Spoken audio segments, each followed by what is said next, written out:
Hello everyone. If you like what I'm doing here, please consider subscribing, liking, and commenting. It would really help the channel out quite a bit. Thank you very much.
A member of Chandler's secret brotherhood comes to Chandler's hotel on the edge of the desert and tells Chandler he has waylaid and searched a messenger who was taking important papers to the sinister Roxor.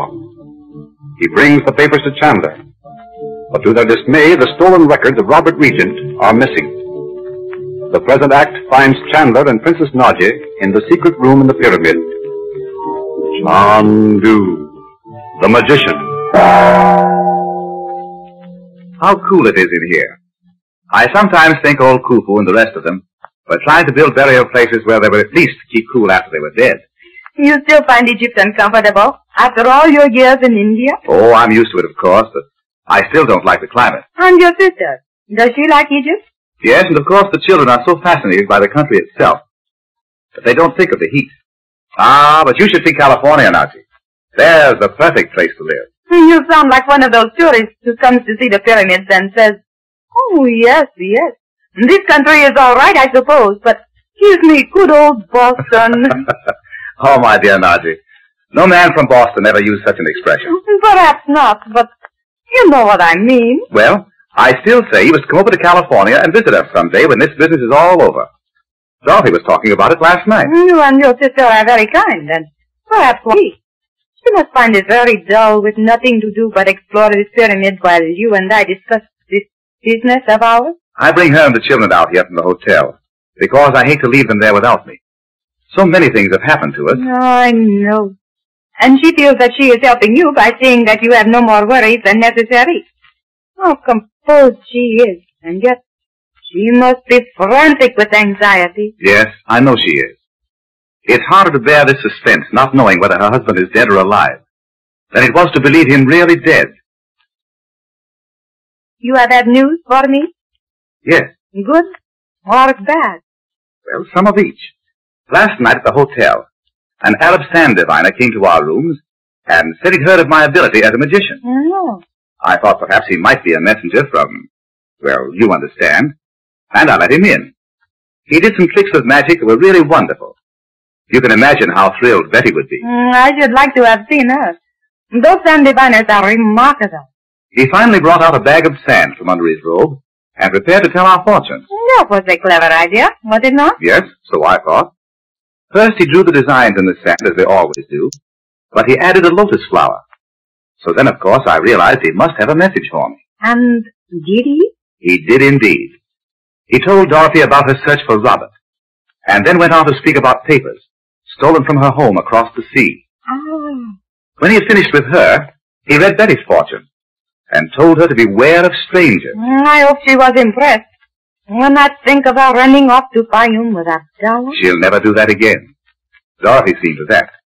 The strange thing was, though, the sand diviner then looked very serious and said to Betty, Thou art fair in the eyes of one who sought to do thy people harm. Did he mean Abdallah? He must have. Of course, Bob, with his usual tact, at once accused Betty of permitting Abdallah to make love to her.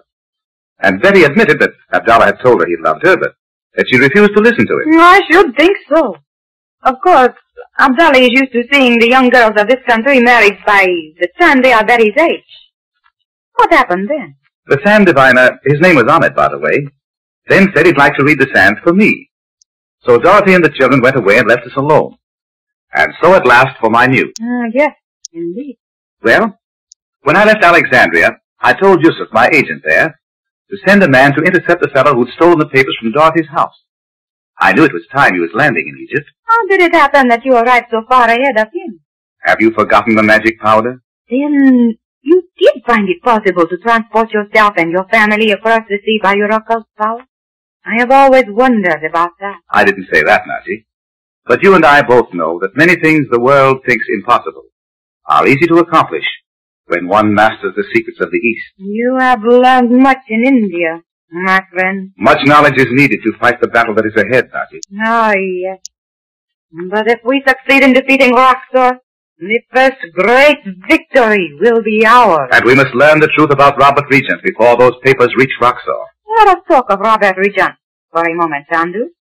I have never understood just what happened at that time, 13 years ago. You know, of course, what he was doing over here. Yes, and that is, I know what sort of business he was on. Well, he sailed for home on the steamer Light of Asia, just after the armistice was signed. Oh, and it sank after a collision near Ponta Delgada? Yes. And your sister assumed her husband was dead, since she never heard from him again? No, that's not quite it. The steamship company officials wrote Dorothy and said that Robert had been seen on the ship helping other people, up to the very last moment. He could have saved himself, but refused to get into a lifeboat. Oh, that was it. How strangely you say that, Najee. Did your sister ever hear any more of her husband after she had the letter from the steamship company? Why, no. There is something hidden in this plot that I do not understand. Something unwholesome and terrifying. What do you mean, Najee? It is hard for me to explain, but I mean, there is something about it that makes me shudder, as if I had lifted a stone and had come upon a sickening, horrible insect. It's Roxor. Oh, not just his presence or personality, though he is repulsive. It is something diabolical he has in his mind. Something we do not know yet, But something we feel. All of us. Dorothy can hardly bear the mention of Roxor's name since the night we saw him in the crystal ball talking to you. No, I don't blame her. I hesitate to speak of it. Even to you, Chandu. But surely... Do not misunderstand. It is only that I hate to arouse false hope. And even now I cannot be sure where my knowledge begins and my instinct. You mean Robert Regent is alive? Hush. Do not let your sister hear us. I cannot be sure, and it would be cruel. But you think he is? You really believe it, Najee? Yes, Chandu. It's not like you to be distressed and anxious. Can't you tell me all about it? We must decide what to tell Dorothy, too, you know. I know. And I have puzzled over it until I no longer think clearly. Oh, suppose for a moment that Robert Regent had not been drowned when his ship sank, but had been saved in some manner unknown to steamship officials. It seems incredible. But it might be so. Suppose, then, that he had been saved because at that last terrible moment he was recognized by Roxor or by some of his men. But then, where has he been all these years? That is just it. Suppose Roxor had a reason for keeping him prisoner. Do you know of any reason why Robert Regent should be kept from his family and his work for 13 years? His work, of course. His invention. The secret formula. Yes. That night you saw me in the crystal ball talking to Roxor. He was urging me to betray my government and ally myself with him. When I refused, he told off the names of those who had defied him and whom he had broken. And then you said, but the Americans still resist you. What did you mean by that, Najee? I was trying him out. I had a rumor that in some mysterious way he had made a prisoner of Robert Regent. At first, I thought perhaps your brother-in-law had put himself in Roxor's power, so he might learn Roxor's plan. But then he would have found some way to communicate with his wife. Yes, but I knew nothing of that, you see. When I spoke to Roxor of Robert Regent, I was trying to find out whether he was still in Roxor's power. But Roxor said, yes, he still resists me. So why can't we be sure Robert is alive? Oh, that is what I cannot decide. Would it be that Roxor's mad dream has overbalanced his scheming mind? Perhaps Robert Regent is dead, and Roxor only thinks he is still alive. If this is true, then Roxor is nothing more than a madman. I wonder. Nadia, your mind is playing you tricks. You've been working too hard on this business. You are probably right. And if you are, Robert Regent is alive. Let's call Dorothy and tell her, shall we? Oh, but if I should be mistaken, it would... You don't know Dorothy, Naji. Years of sorrow have brought her strength. Very well, then. Call her if you like. Dorothy? Dorothy? Come here a moment, will you? What is it, Frank? Do you want the children, too? Not yet. Never mind, Bobby. We'll call you presently. Listen, Dorothy. Naji has something to tell you. Why, how queer you both look. Is it something about Robert? Yes, it is, Mrs. Regent. Oh, Chandu, you tell her. It's this. Naji has reason to believe that at the time we saw her in the crystal ball talking to Roxor, Robert was alive. Oh, Frank, is it really true? Is it, Naji? I can hardly believe it. Oh, how wonderful that you should have found him. Where is he? That is what we do not know as yet.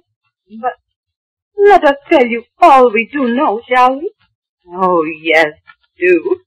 Oh, I can hardly... Mother! Uncle Frank, come see what we found. What can they mean? In a few minutes, Betty. No, Mother, come now. All of you, hurry. I'll see what it is, Dorothy. Why, they're not out here in the corridor. Where can they be? Let me see, Chandu. Is that a door across the corridor there? No, it looks like a door, but it is just a way of decorating that wall space. It is only painted. Builders of pyramids often use them. But look, Frank. They're in the corner of it. Oh, it's Betty's handkerchief. It's caught there. They must have found a hidden spring. It must be a real door after all, to some undiscovered room. But it's closed, and the children must be inside. Oh, what shall we do?